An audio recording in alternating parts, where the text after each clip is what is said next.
Welcome back. This is part 4 of our 5-part change order series. And if you've been following along, we have already covered what change orders really are and how they're used and misused and why rushing into construction leads to the worst kind of change orders.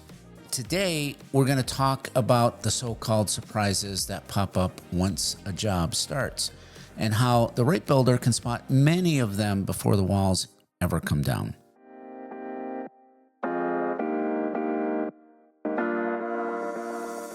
Hiring an experienced remodeler is like hiking with someone who's done the trail for 50 times.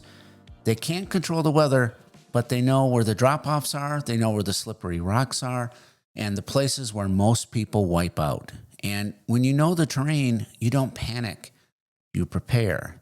A sneak peek of what we're going to be diving into. Number 1, we're going to cover why unforeseen conditions aren't always unforeseen. Number 2, what we look for in older homes or layered remodels. And number 3, how we use experience to flag issues and build around them with the proper information. We had a project a few years back, an older home built in the 1940s, and the client asked us what we could expect to see once we open up the walls. And the team handled this discussion very well.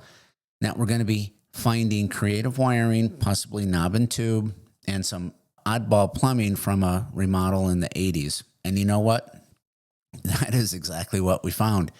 But because we talked about it ahead of time and because we scoped for it, it wasn't a surprise. And it didn't delay the job, it didn't create tension, and it didn't feel like a bait and switch. And that's the power of experience. There was no change order based off of that. And that's what I want to unpack today.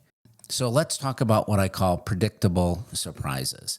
These are the things that get framed as unforeseen conditions, and they're really just red flags that were ignored.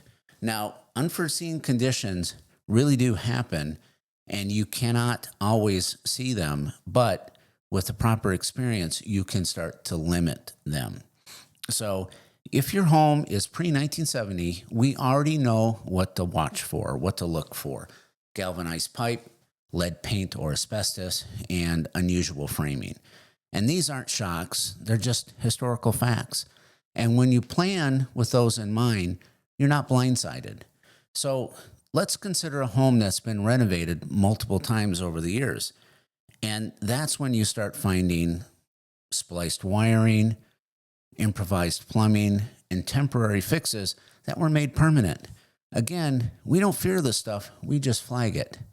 And we factor it into the estimate, into the timeline, and into the strategy. And experience like this, experience builds pattern recognition. So the longer you do this, the more you start to walk into a house and think, yep, based on X, we're probably going to see Y. And we're not being negative, we're just being honest. And when we prepare you for what might happen, it keeps the trust intact if and when it does. So before you start your project, ask your builder, what kinds of surprises have you seen in homes like mine? Do you include those risks in your scope or budget? And what's your process for uncovering these issues before demo? And if they say, well, we'll deal with it as it comes up, again, that's a sign. You don't want to react to surprises. You want to be prepared for them before they cost you time, money, or peace of mind. Next up, in our final episode of the series, we're going to cover how design visualization, especially 3D renderings, can prevent one of the most common and most frustrating change orders of all, the "I didn't think it would look like that." And I'll see you in part 5. And as always, don't forget to download the change order planning guide we created to go with this series. It'll walk you through everything we've talked about so far and give you a set of smart questions to take with you as you plan your remodel. You can download it free. It's in the link below. Thank you, and we'll see you in the next episode.